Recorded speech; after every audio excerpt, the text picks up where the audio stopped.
I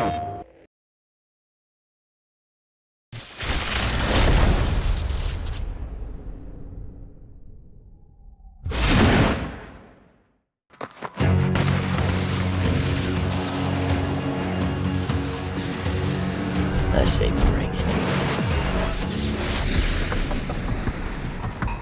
How did you come up with the powers, and how do you make them work and make them believable? Infamous is all about powers. I mean, that's the core fantasy that you've got as a player, is I get to go into this world and be a superhero. I get to do all kinds of superhero stuff. We tried to think of what the fantasies are. You know, there are things you couldn't do in the last game, like picking up a car and throwing it. Well, this is just a canonical superhero thing to do, right? So this game you can just wander around and pick stuff up and huck it around, and it's completely fun. I got a regular slate. Ready? No. Yeah.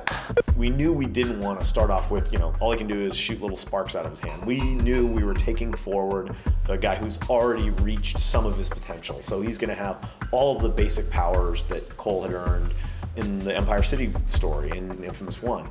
And now we have to really kind of figure out how to naturally progress that. Cole has a huge variety of powers now, and they're just fundamentally different from one another.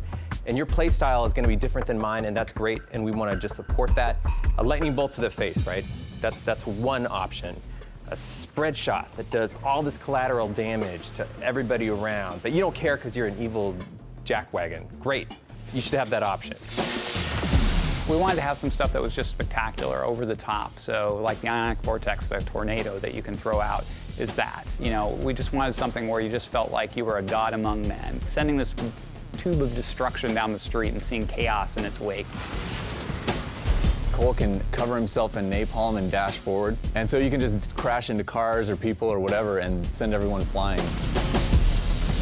He can send ice down the street, freezes everyone in his way. And then as you're walking down the street, there's these giant ice towers around you and there's people frozen. It feels like you're walking through a statue garden.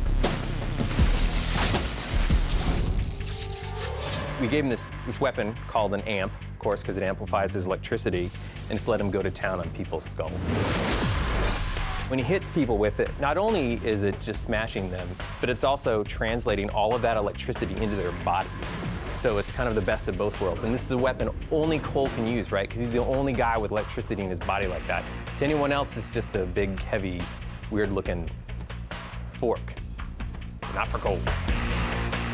It's very satisfying to be able to wail on a person with a big, heavy weapon and then very, very fluidly change to shooting lightning bolts into a crowd of people, jumping up a wall, get to the top of a building, look down, decide, I'm not done with these guys, jump off, and smash into a group. You can do this all in the scope of like 10 seconds in our game. And as a result, there's a lot of freedom and there's a lot of improvisational violence. It's about taking the player, putting them in a situation where they get to do something they can't do in real life. A super enjoyable, super powerful experience. And I think that comes across in our games.